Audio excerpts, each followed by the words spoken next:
Oke, kembali lagi guys di Ngopi Dara, obrolan barengan sama Dendarenia. Yes.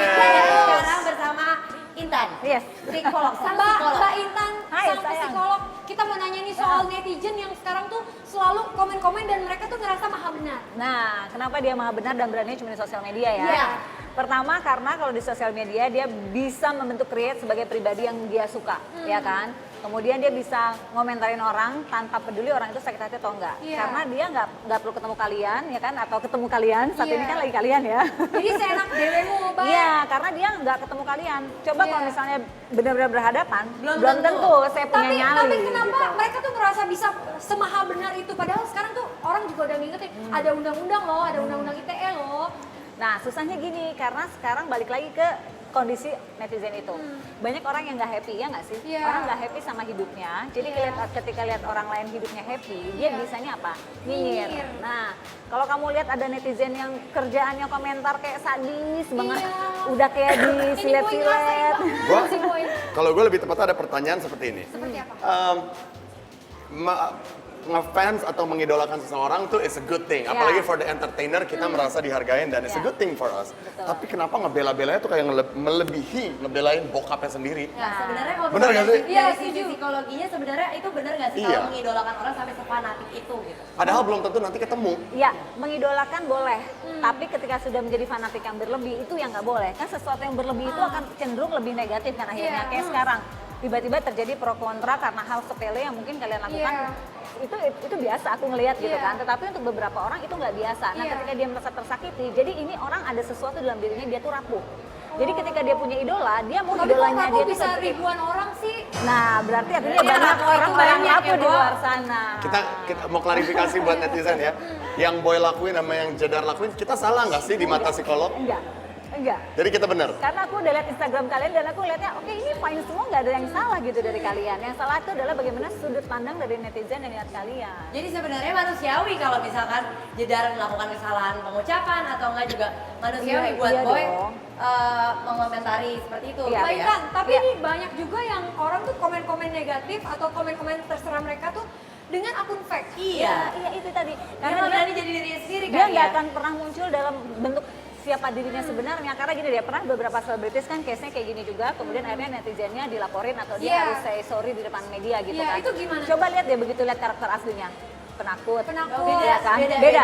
Beda karena ketika dia di sosial media dia bisa menjadi orang yang dia inginkan. Jadi kalau dia ngomong kasar, kasarnya kebangetan. Ah. Kalau dia muji, mujinya juga terlalu lebay. Iya. Gitu. Nah sebenarnya kalau kita tarik mundur ke sebelumnya, itu kenapa sih bisa ada orang-orang seperti ini gitu? Jadi kan karena kan kita juga punya anak gitu ya. Kita nggak mau anak-anak kita nantinya mereka udah mulai misalkan nanti udah mulai ikut-ikutan mainan Media sosial. Ah. Gimana caranya untuk membentuk Anak-anak anak-anak tuh dengan supaya- pikiran yang tidak iya. seperti itu gitu? Intinya kalau anak ini kita karena tarik mundur ya, Ya. jadi emang benar adalah pola asuh di keluarga seperti apa. Ya, Jadi jadi kalau apa yang harus misalnya dilakukan? nih orang tua di rumah hangat nih ya, ke anaknya full kasih sayang, kehadiran orang tuanya lengkap. Walaupun orang tuanya divorce, tapi setidaknya nih anak tidak mendapatkan kasih sayang yang hilang sebelah. Iya. Ketika anak dibesarkan dalam kondisi yang kasih sayang besar, dia untuk nyakitin orang juga nggak tega. Iya. Jadi kuncinya adalah Kuncinya gimana- semua ada di rumah Yes, ya. benar. Karena ketika kita full kasih attention sama anak kita full kasih sayang sama anak kita untuk nyakitin orang nggak akan tega. Tapi- Ini berlaku buat yang bullying loh. Kalian Iya. berarti kan kena verbal bullying. Iya.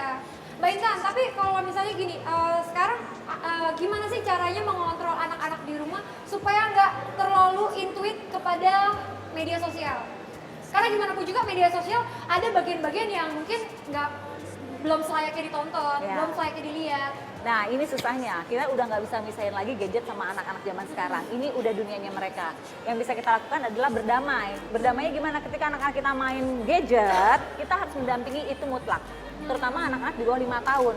Karena anak-anak di bawah 5 tahun ini konsep benar salahnya belum mateng. Iya. Jadi kita harus benar-benar mendampingi. Kalau kita nggak ada karena bekerja, kan ada tuh Mbak tuh. Nah Mbak tuh diajarin juga untuk konsepnya, misalnya nonton kartun yang sepele. Kesannya kartun loh gitu, tapi Iya. kan kartun juga ada yang saling mukul Karena temennya. ada Nah, yang kayak berarti artinya balik lagi ke orang tua kita sebagai pendamping kita Iya. harus ikut kita nggak bisa lepas tangan gitu aja gitu nggak ya. boleh karena anak itu kan lingkungan pertamanya adalah keluarga. Adalah keluarga. Nah ketika anak itu terjadi, anak jadi pembenci, anak pemberani, anak menjadi kreator nantinya, itu adalah basicnya dari rumah. Mbak Intan, aku mau nanya nih, apa yang harus kita lakukan? Misalkan kita menjadi korban verbal bullying seperti yang kayak misalnya Boy sama aku yang terima komen beribu-ribu komen yang ngebully kita, itu apa yang harus kita lakukan? Pertama, nggak usah dijawab satupun juga, walaupun tujuannya mengklarifikasi. Karena gini, Tapi kan mereka Karena kalau satu terus-terusan. dijawab, Yes. satu dikasih harapan ya. karena gini, kalau dijawab, dia merasa, tau gak sih kalau ngelempar umpan, Iya. kayak ditangkep kan, Iya. semakin dia akan membuli kalian sesuka hati mereka. Tapi kalau didiemin, inget nggak, kalau ibaratnya kalau istilahkan kafilah berlalu anjing menggonggong ya ibaratnya, diemin aja dia akan titik di mana nanti dia akhirnya tidak akan peduli lagi dengan kalian. Right. Akan ada grafik sampai sejauh mana sih dia Jadi akan nggak perlu membuli. minta maaf. Harusnya Gini, harus. kalau menurut aku minta maaf nggak minta maaf itu balik dari kalian. Iya. Apakah perlu atau tidak itu Iya. tergantung kalian ya. Kalau kalian minta maaf itu bagus, artinya kalian bijaksana menanganinya. Iya. Tapi setelah itu that's it, selesai. Right. Jangan lagi kalian misalnya bertemu Ditangkepin satu-satu, yes, gitu atau ya. nggak ketemu Iya. dengan yang pro dengan yang kontra, itu udah nggak perlu. Iya. Karena dia tujuannya adalah get attention kalian. Right. Oke. Begitu kalian Dan ngasih untuk klarifikasi aja ya, mungkin di kasusnya kita, klarifikasi kita selesai. ini, gua nih, apalagi gua host musik, gua semua musisi netral, Iya. gua suka kok BTS, Iya. and I like Blackpink, I like Iya. Blackpink and I like BTS. Dan itu pendapat gua aja, yang kemarin itu gua berpendapat, bukan dalam arti gua nggak suka, I love them man, don't get me wrong. Iya. Iya kan? Sebenarnya sih itu juga nggak ngerti sih salahnya di mana, aku juga nggak Aku nangkep sih, juga. ya, aku juga nggak ngeliat ada yang salah sih. Cuma Iya. tadi kita Nah, nggak kalau- bisa menyamakan. Kalau sekarang kita ngomongin Prediksi ya, nih, prediksi ya prediksi kira-kira Mbak Intan. 10 tahun ke depan netizen Indonesia. Akan seperti apa sih Mbak? 10 tahun ke depan netizen Indonesia, anak gue deh. Serem ya. Anak gue yang lagi mainan. Ya, nah ini tergantung Bapak dari juga. tergantung dari orang tuanya. Ya, netizen Indonesia kurang lebih akan sama seperti ini, atau mungkin 10 tahun ke depan akan lebih canggih lagi teknologi, atau mungkin akan keluar lagi sosial media, aplikasi-aplikasi Atau lain mungkin yang juga lebih canggih. hukuman di 10 tahun ke depan akan lebih strict ya? Bisa jadi, tapi artinya kita nggak bisa melepaskan diri dari netizen yang pro dan yang kontra. Iya. Kalau ketemu yang kontra, saran aku udah kamu diemin aja, karena dia akan ada titik grafik levelnya di mana dia berhenti. Capek, dia udah Iya. capek sendiri gitu karena nggak tanggepin. Iya, karena kalau misalnya kita tanggepin, tujuan dia emang dia mau mendapatkan perhatian Iya. kalian. Bener banget Mbak Intan, karena kemarin tuh sempet juga setelah itu aku bikin foto untuk sekaligus minta maaf. Sorry Tapi ya. ternyata komennya itu bukannya mereka menerima maaf aku, tapi Makin justru sadis mereka kan? makin Iya. menjatuhkan, makin bilang makanya lu begini Iya. makanya wah makin parah. Makanya gua nggak bikin klarifikasi untuk Iya. minta maaf kayak gitu, karena gua nggak Karena merasa ada- yang gua iya. ngelakuin itu salah, Iya. gua nggak tahu Iya. apa salahnya di mana. Iya. Kalau kita minta maaf, umpannya dia Ya, seperti yang tadi dia dapat dibilang. umpannya. Jadi gini, semakin kalian memberikan atensi sama mereka, semakin mereka naik level. Tuh, Iya. kalau nggak percaya sih gue Iya, bilangin. Nah bener. makanya lo tuh jadi kayak Iya. mengiyakan apa yang mereka kemarin omongin ke kamu tuh Iya. benar. Jadi artinya gini, nggak apa-apa minta maaf untuk bentuk kedewasaan, ya. Tapi, Tapi setelah bukan itu karena that's it sebuah gitu kesalahan ya. yang kalian lakukan. Iya. Karena menimbulkan keramaian aja, Iya. itu udah stay clear. Ya aku pun ngerasa gitu, jadi aku ngerasa ya udah berjiwa baik Bisa aja. aja berjiwa Karena besar. aku melihatnya nggak ada yang salah sih dari kalian.